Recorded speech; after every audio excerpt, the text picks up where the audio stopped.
Welcome to the Funded Now What podcast with your host, Andrew Lee Miller. Brought to you by Growth Experts. You are in store for a chat about funding, marketing, startups, and all things growth.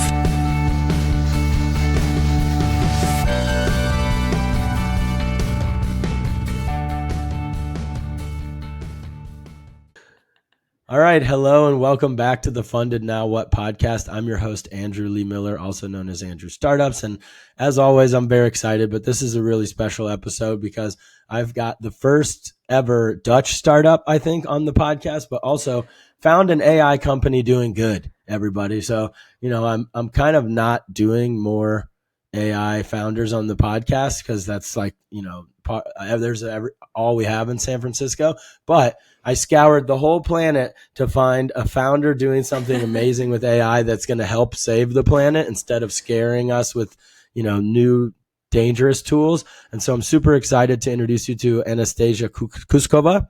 Anastasia, thank you so much for joining us. And I am going to explain really quickly the company that Anastasia founded is called BeSirius. Love the name. You can guess before I say what it is, what you think BeSirius is about, because it could work for anything. But basically, BeSirius is an AI-powered platform that helps like the oldest school industries in the world, think like metals, mining, and other heavy industries, become more sustainable. So what that means is kind of they're so focused, from what I know from the space, on profit that they kind of only focus on ESG when it's too late, when there's a bad PR thing from fracking in the US and water gets damaged and a city gets hurt. And so what BeSirius does is make it very easy for them to care about more than just profit and have to, I saw your product basically imports data and content from a bunch of different areas and makes it really easy for them in one clear space to see how they're doing from an ESG level. Is that a good intro, or where did I screw that up? No, it's great intro, and I think first of all, thanks so much for having me, and yeah. I'm very proud to be the first Dutch founder here. Second, I think you tapped into a very interesting and sensitive subject because everybody thinks that mining and metal industry is the evil, and I actually my entire life in the metal and mining, and I focused on sustainability there. It's actually the industry that actually cares the most about sustainability, but also from a very pragmatic and very practical standpoint, and from very realistic and kind of cynical view as well. So building a product that actually fits the logic and fits the industry and understands the way people think and make decisions in that industry, I think also very critical and one of our value propositions. But overall, yes, we connect sustainability with real revenue decisions and customer needs. Amazing, because that's really what the main thing that drives those billion-dollar companies is. But tell me more about how the product works. Like for people that don't know, I guess also, I would say 90% of people don't have any experience with like metals and mining, but if you just like take a bird's eye view and think about it, it's pretty much the most important industries on the planet. There isn't a part of human life that isn't touched by those industries. So this is a really big problem that you're solving. I'm sure you're doing that, explaining that in your marketing. But how does the product work? How does the platform work? How does AI matter for this? So like if we start from this, metals drive first the energy transition and defense right now, key subject. Also AI and everything, what's like all electronics, everything is driven by metals.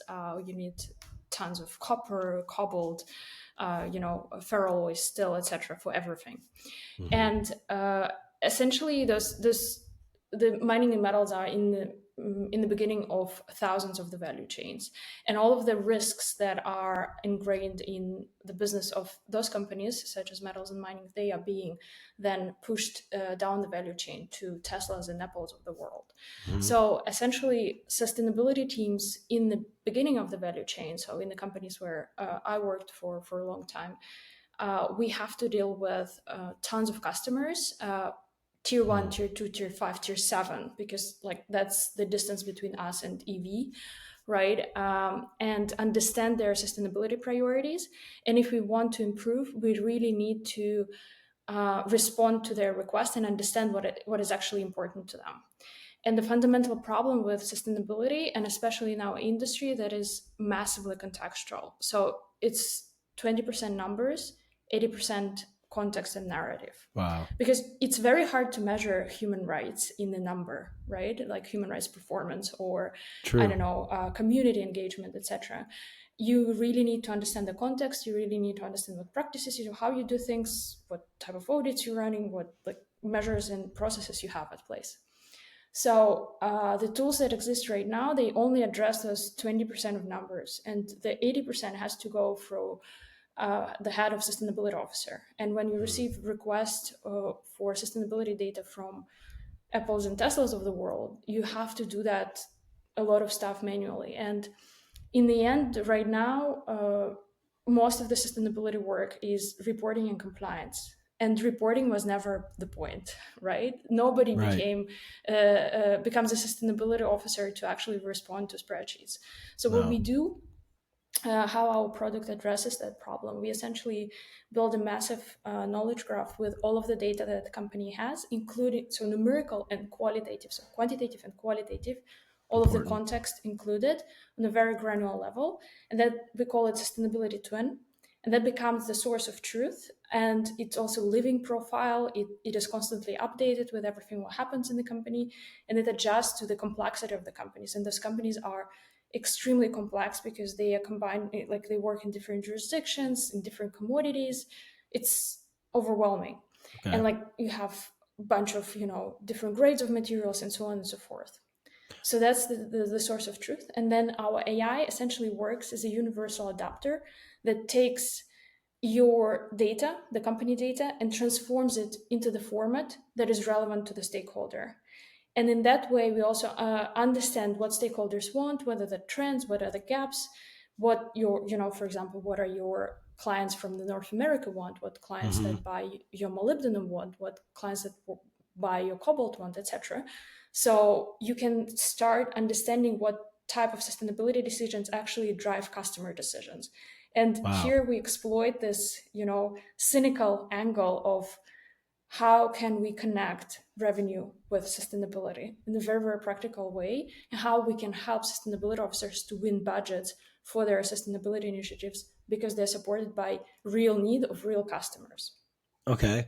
So first thing I hear is no wonder you are the founder of this. You would need to be in the industry for your entire life to know how to do any of that.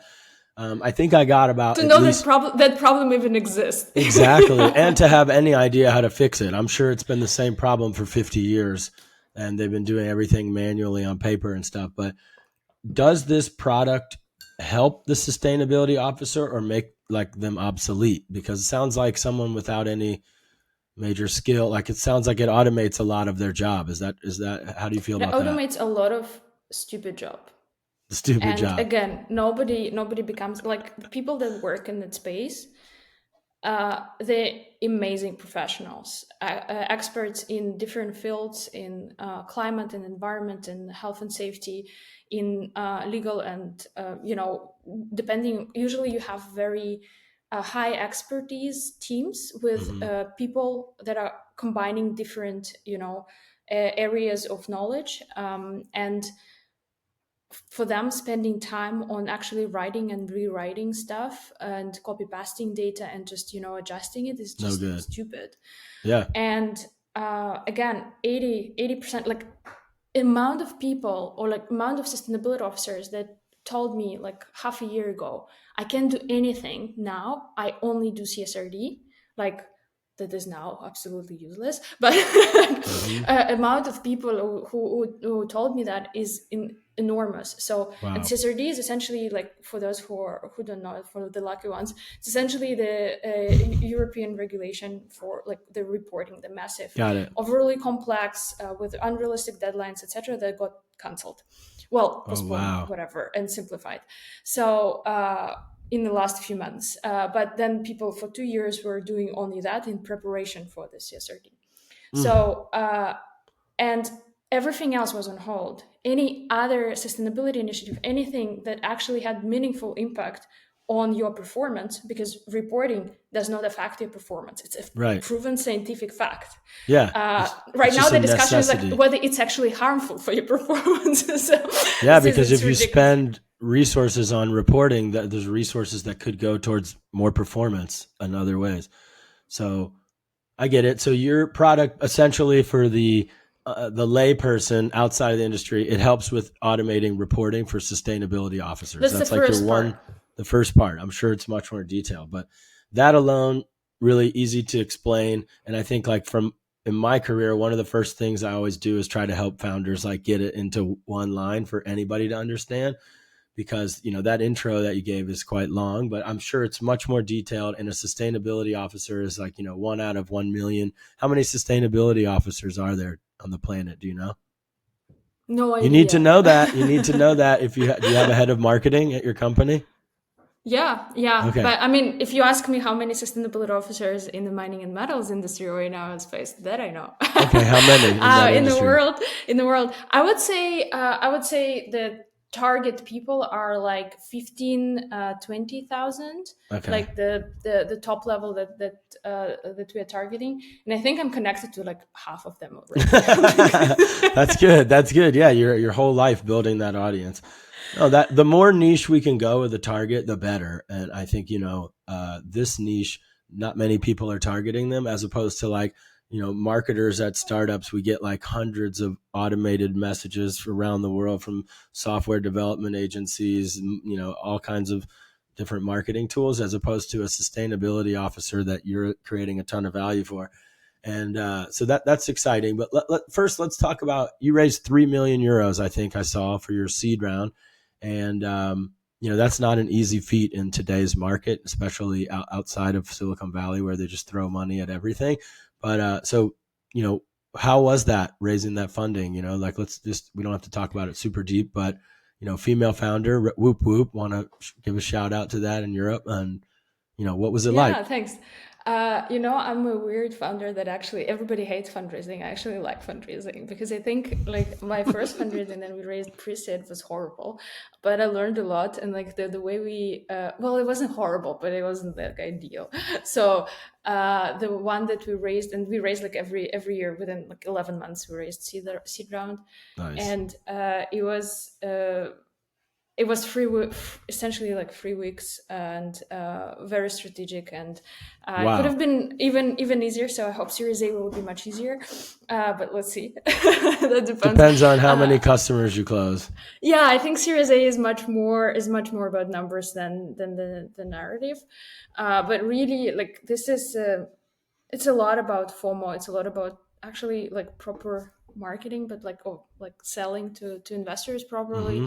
And supply demand thing. So you really need to understand what is the demand right now, and whether you can demonstrate that supply is limited, and then investors actually make decisions faster. And it's also a lot about, I think, kind of a poker game. So you really need to be able to understand what like how to play it properly. Yeah. Of course, you need to have fundamentals, but then a lot of that is a psychological factor. So a lot, I think, similar to the sales to clients, they also need to feel the urgency. They need to feel that they cannot come back to you in 3 months.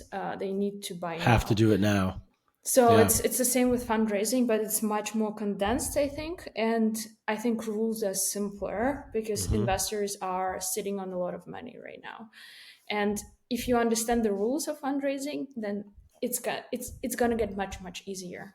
Interesting. Okay. What are the rules of fundraising? Nobody's ever said that. Well, first, supply demand thing, right? So supply should be limited, and I think also you always have to control the narrative and like how much information you disclose, and it's a game on this imperfect information. Interesting. How much you disclose and when. And I think what's the key is that you need to create that excitement on the first call. And that excitement, and you just need to maintain it going forward. So it never happens in the way that like you create the excitement, a little bit of excitement on the first call, and then it grows. It's just create that enormous amount of excitement first, and then at least maintain it with the information. Then you add additional information, then they can find more data, etc. It actually confirms the story, and it actually confirms that yes, we should invest. And so that first call, that first interaction is key. Yeah, I love that. That really is in line with marketing stuff that I teach. Like, even what popped in my head when you're talking is like email subjects. When people try to say everything in the first email, you don't actually get a response rate. But if I'm very vague in my email subject, very vague in the first paragraph, they have to keep reading along to really figure out what we're talking about. If there's enough interest, you'll string them along. But if you give them everything from the beginning, it changes things psychologically. You look more desperate. You look like you're begging or something. And so I love that. And I can see why you like fundraising. You might be really good at it.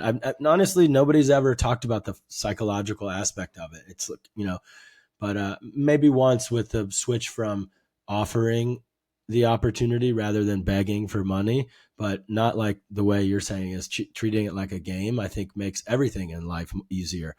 I treat the entire founder journey as a game. Like, it's just, the problem with this is that every time you achieve a milestone, you move, like, you celebrate a little, but then you move to another level, and kind of monsters get bigger, and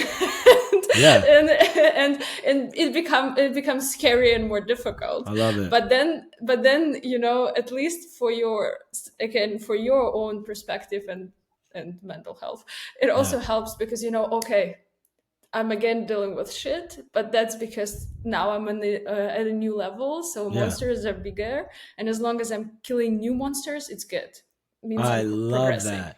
I love that. And I'm honestly, like, if you have one life, but you have two choices every day. Am I going to be happy, or am I going to be negative? And the same shit's going to happen every day, no matter what. But you have ability to be resilient and push through it. And it's all up here at the end of the day. And so sounds like nothing is going to stop you, because if you look at life like that, then, no monster's too big. And if you keep starting over, you have another try at the monster. And I love that. Definitely never heard any advice like that before, but it's kind of deeper than even startups. It's really like life advice, just approach life like a game and have fun with it. I mean, I did a meditation a few days ago in the morning that literally said that. So it's amazing. That's amazing. So, okay, you're funded. Now what? That's the name of the podcast. That's what I do. I've spent over 20 years helping early stage startups with marketing. So I'm really appreciative of your time and your amazing advice to other founders. So let's talk about your marketing, branding, customer acquisition. You said you have a head of marketing. Where are you guys at? You don't need to talk about revenue, but where are you at with the customer acquisition and marketing? Now that you've got this money, what's the best thing and the worst thing that's going on marketing wise at the company right now? Yeah. So essentially, we are in a very old school industry, as you mentioned. And it's also the industry that fundamentally has very little trust. So, like, trust is everything, but also getting someone to trust you as a company, as a provider, as a startup especially, is a huge deal, and it takes time. So I think the best and the worst thing at the same time for us is that we are working in this very, very, very specific, very niche, very stubborn in a way industry, but also the industry that we know and love, right? So I'm my entire life I'm in the metals and mining. Since a baby, or since like college? Well, recently I figured out that actually my grandfather was head of quality control at a massive steel operation. Wow. And quality control is like the quality assurance is of course. Was a precursor to sustainability, or like ESG. So okay, that's cool. It's in your blood. Recently. Yeah, but no, it's like after university, that was the kind of amazing first real normal job that I had. So in this industry, you need to approach things either in the way that they've been done before, or you have to be extremely contrarian. And I had a corporate startup before, and we approached it from a very typical way. We tried to build something together with the industry, in line with like whatever was approved, how with a speed that was extremely slow for a startup, but normal for the industry. Yeah. And I realized that the easiest way to change something is to actually try to be contrarian. Well, Of course. at least that's a guess. So we'll see how that works. So I'm testing a new hypothesis with this stuff. You're correct. You're correct. And I agree with you that the best thing is that the industry is the way it is, because not many other people innovating in that space. You have a lot less competition, even not if it's not the same product. Competition for eyeballs, noise, PR. You can be the voice of AI, the voice of technology, the voice of innovation in this space faster than many other spaces, because it's just been the same for so long. So that is an absolute marketing goldmine, and we can definitely talk about that. And I think I'm going to also help solve some of the problems on this podcast of the difficulties from being in that industry as well. Because one of my favorite things, and another reason why I reached out to you, is looking and working with companies that are in spaces that are very unique and difficult. And it's hilarious because every time I work with a company that's in a completely different industry, I've already talked about the telecom client, in the QA space, or something like highly technical, and they're like, Andrew, it's so different. You don't understand. I'm sure I don't understand the metals and mining space, but it's the same. You have to create value. You have to move faster. You have to, like you said, be contrarian. You have to get PR. You have to do outreach. It's the same playbook over and over again, but specific 100%. to this industry and your product. From what I know, I think I've got a really good marketing hack for you. Since you have so much data from all the different clients and all the different sources, definitely leveraging that data for marketing is the way to go. And have you done anything like that? I'm going to talk about how to do it, but are you already using that like outwardly? Yeah, so there is a very interesting aspect to that. So given that this industry is um, like hooked on trust, so sharing data or anything, like for many clients we cannot even share that they are our clients. So the data security and everything is critical. So here we need to be extremely careful on what we do, but building on what you just said, and I think this is something that we have in our like growth experiment list that we do with, like, we do that for marketing, for sales, for all of the things. We just have different type of experiments. So in marketing experiments and even sales experiments, we have different tests on public data. So on using that public data from companies to actually build, for example, sustainability twins for them from public data, and then doing something with that. So we haven't done anything in that space. So I'm really curious to discuss that part. Okay. But before that, I think what's important for us in terms of marketing and being this contrarian that we built, and that feeds into what we can do actually and how we can grow, is that we built a really huge following in that space by being contrarian. Because then I was head of sustainability, and everyone in our space struggles with not being able to say what you actually think on LinkedIn. So because you usually have like 60 years old or like 70 years old PR guy that is like, you are not allowed to Can't say this, post. can't say that. Yeah. like I saw you like that post, you shouldn't. You represent the company. So like, and now I can exploit an enormous freedom of saying Feels good, doesn't the it? hell I want. Yes. Yeah. And like, welcome and to startups. and I post like ridiculous memes, and like chief sustainability officers of like largest metal companies are liking it because like their jobs They are wish so they boring. could do it. Yeah. And like sometimes so boring, so that they have to share like they want to connect, or like share the frustrations and so on. So I don't think their jobs are boring, but like sometimes they're boring. I'll edit that out. No, I'm kidding. No, I mean, they know. It's fine, but like there are parts that like frustrate you, or you want to, and like then somebody says that, it's like it really builds that trust that is fundamental to that. Yes and no. I mean, I think so. One thing, you can get noticed by a lot of people in the industry does not necessarily help your sales. Them liking a meme and stuff does not actually, that's what I call a vanity metric. It does not matter. It's good that the head of sustainability, the biggest company, knows who you are, but it's not necessarily going to expedite your sales cycle through his company or her company. And so we want to make sure that you're focusing on, what we could talk about content strategy.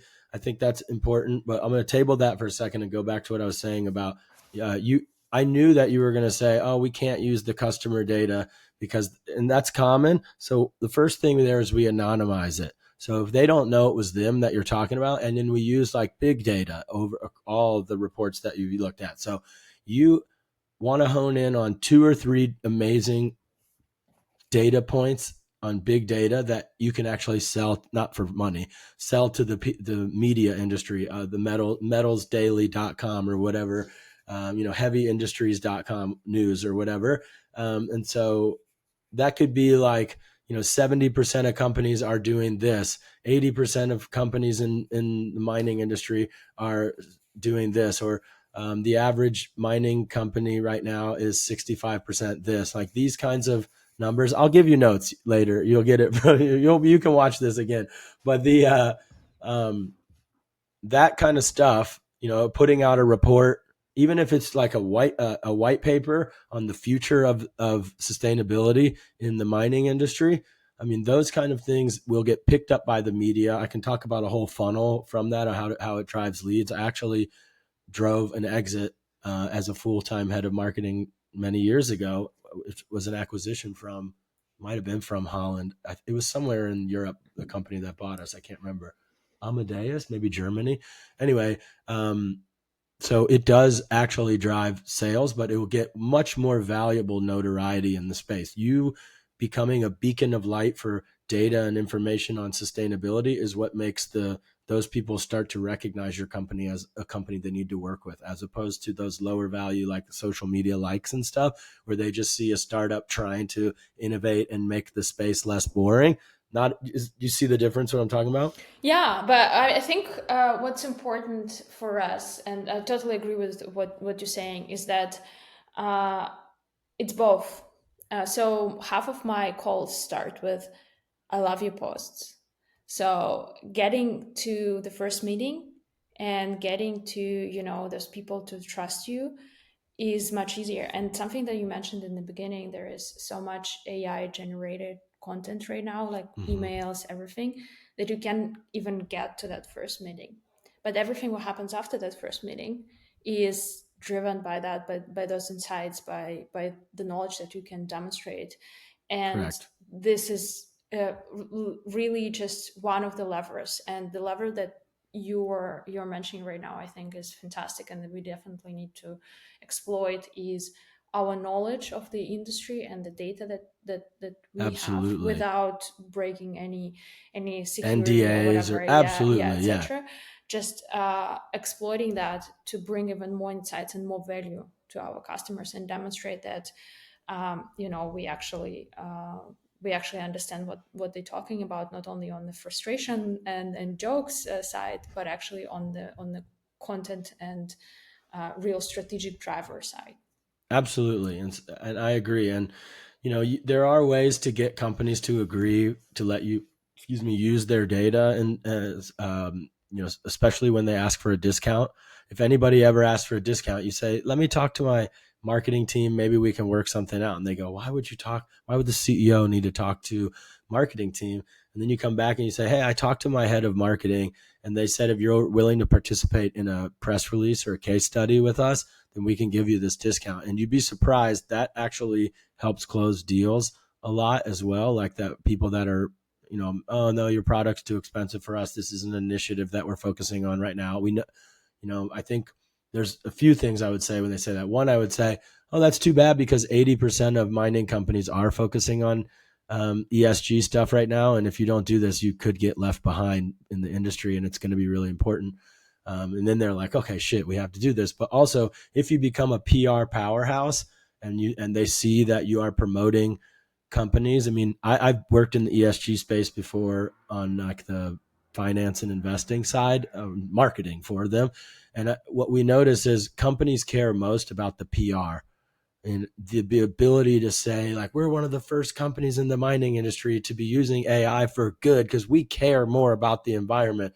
And I know that earlier you were like, no, they care the most and whatever. And we all regular humans just think they're like evil and destroying the earth and whatever. Obviously we wouldn't survive without what they do. Thank you to the mining industry, shout out. But, like this level of disclaimers that you had. Yeah, I have to say, but they, at the end of the day, businesses care about profit and marketing. And if you're able to save them money, save them time, the sustainability officer has a lot of more time to do the most impactful work at their company. That's a great selling point. But if we're also going to get some really good PR, we come to Amsterdam, we take a picture with Anastasia, and and we have this report that we did X number of good things from this AI.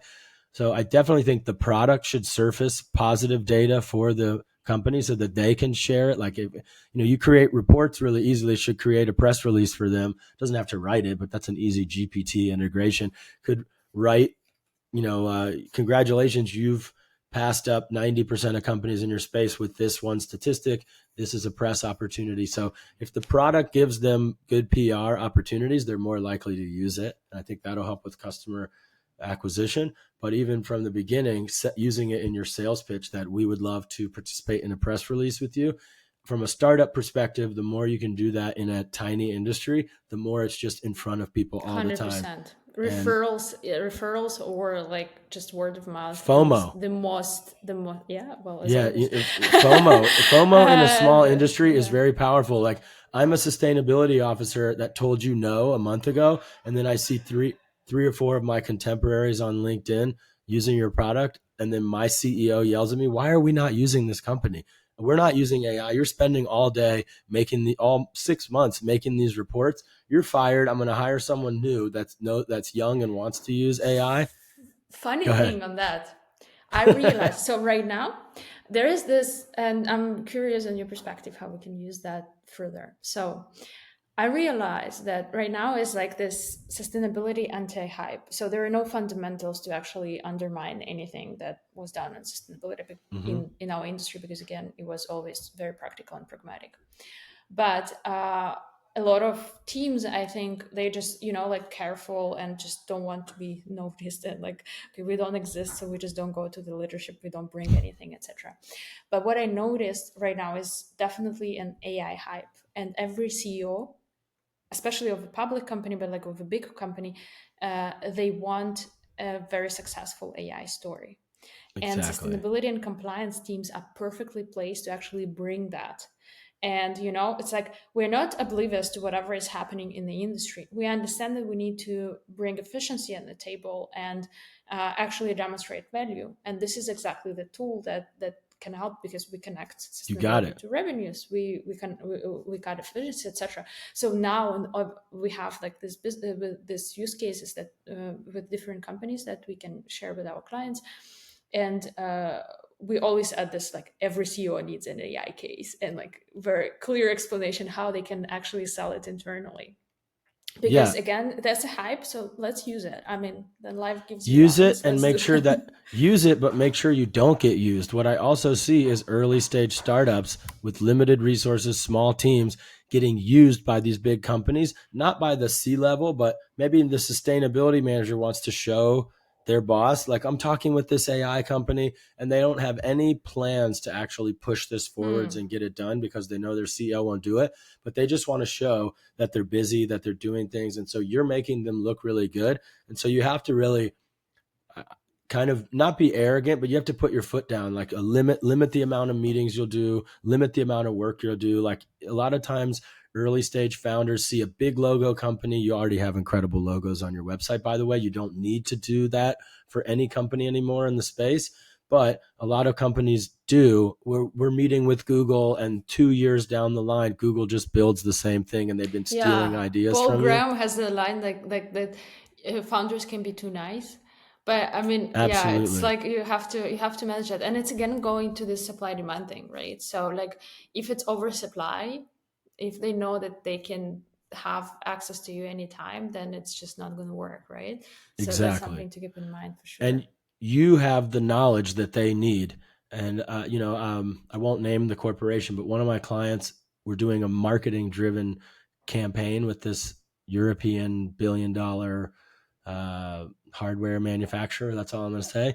And they're just pushing for more meetings to learn our marketing ways as a startup, because that big corporation sees how nimble the startup is and move fast and break things. And then they implement those kind of strategies. And so even meeting with you and learning how fast you can make a report and how things get done, it motivates. You have to know these bigger corporations don't operate like that. And so, I try to keep a sales ship really tight. Like, the 30-minute meeting, we'll send you case studies.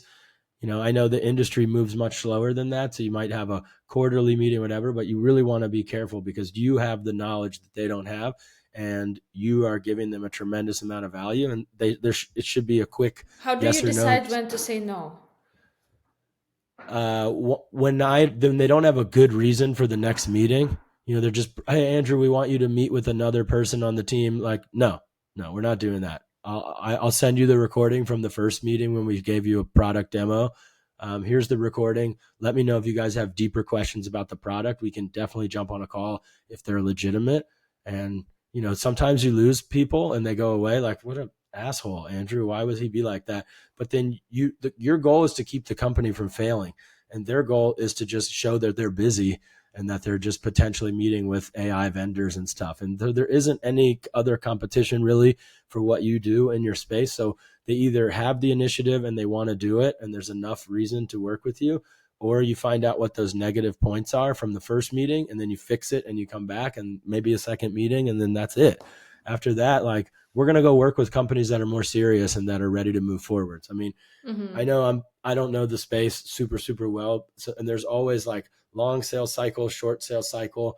I talk about this a lot. I'll just kind of go over it really quickly. You want to reach out to multiple different targets in the companies as well. So you know exactly who the ICP is, like company wise, obviously, but inside the company, you can try bottoms up approach, top down, and then like right to the sustainability director, manager, whatever. And a bottoms up approach is like a lower level manager, or someone like maybe even a marketing manager or director is going to have no decision making abilities on this product, but is going to realize like we need some really good PR at the company because like we had this, I just keep saying fracking because I don't know anything about mining. I just know it was really bad PR in the US. Do you know what fracking is?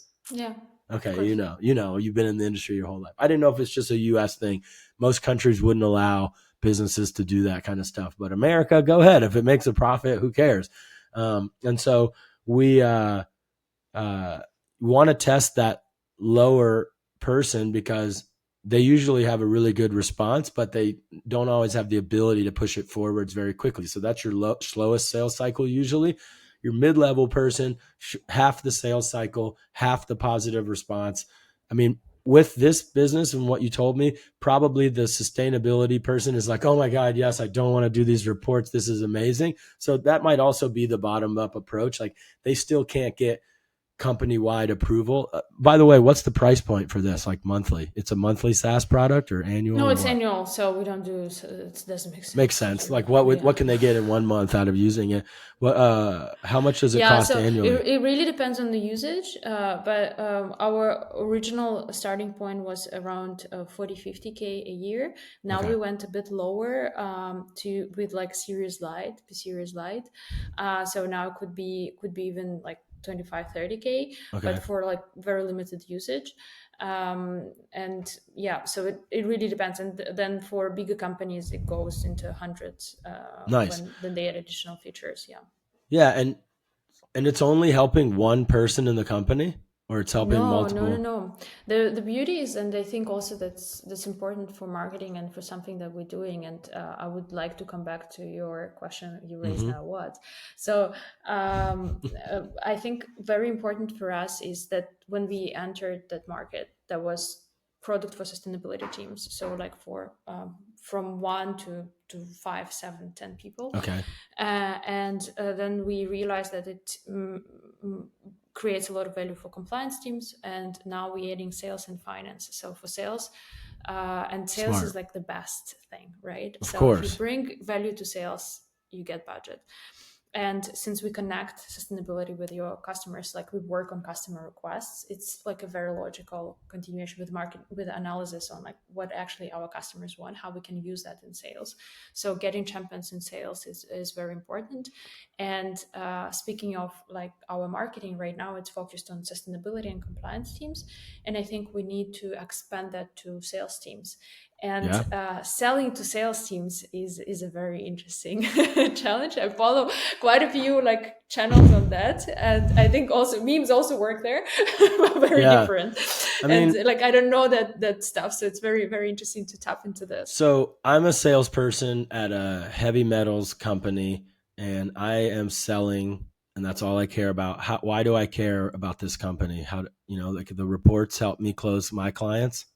Yeah, it helped me build much more strategic relationships. One of our clients, and she's fantastic and very respected in the industry, she said that our tool helped them to move from transactional relationship with clients to much more strategic ones, to building strategic partnerships.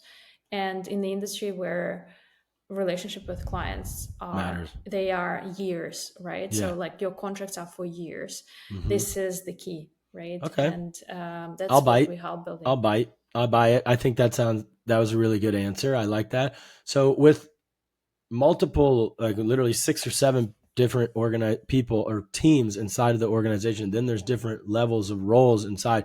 You really have a lot of outreach to test, and they're probably old school. Usually with industries like this, LinkedIn is not the ideal outreach channel. It's actually email is much better because they're not inundated with a lot of other automated emails from other things.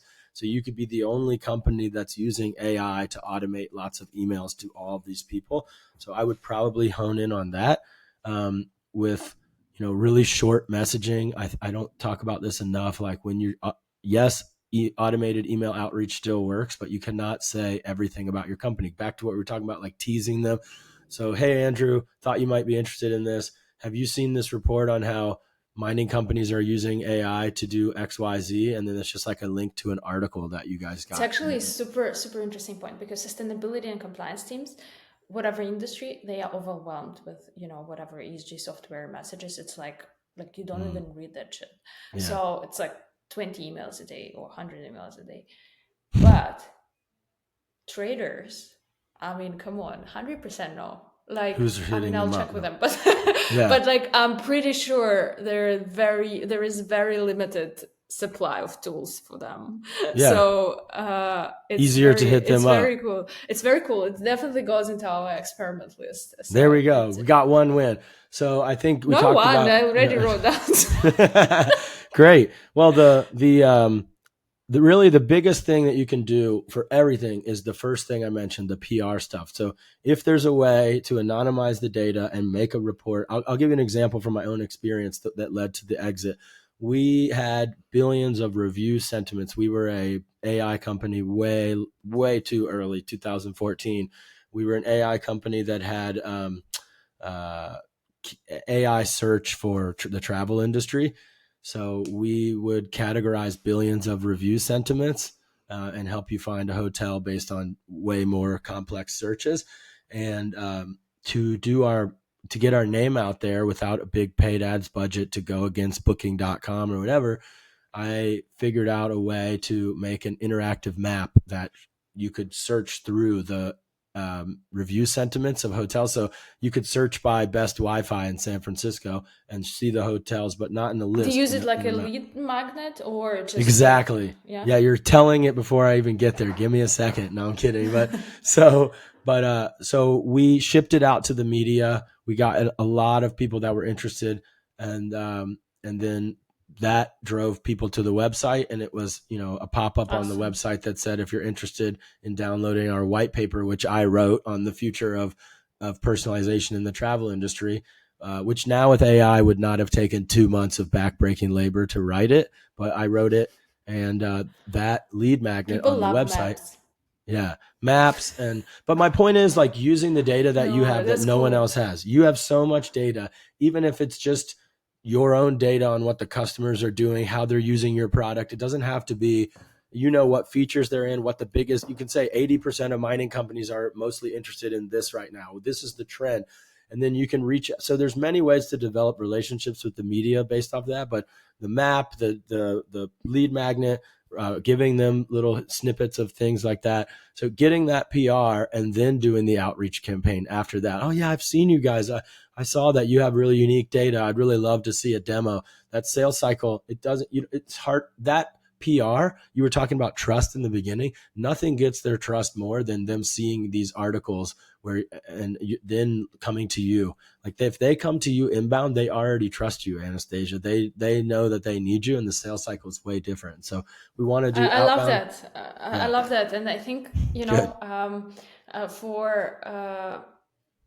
still, I'm going to come back to this because I think it's like the best final thoughts for the chat.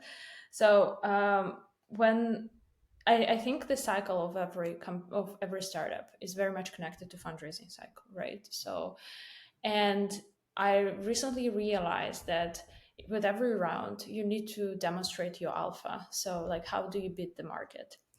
But you demonstrate your alpha in different areas. So the first round, like the very first one, you need to demonstrate your alpha as a team. How, as a team, you can beat that market. The second round really depends, but for us, it was definitely a product. So we essentially closed the round with our usage metrics and like the vision. So your alpha in the product, how your product can beat the market, why it's better than everything else, how it's going to be the leader. And the third round, so Series A for us, is the marketing alpha. So like, how can we beat the market in the marketing, in the sales? So how can we close faster than everyone else?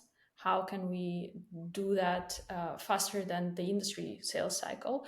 Right now, we already have faster sales cycle, but we need 3-4 times faster than now. Yeah. So how can we do that? And that doesn't come from just adding more people. It has to be those smart ways of leveraging the first two alphas on building that third alpha, and like a lot of experimentation and a lot of creativity as well. Absolutely. So. And with this industry, you don't really need a lot of money. Like, you want to go to some trade shows.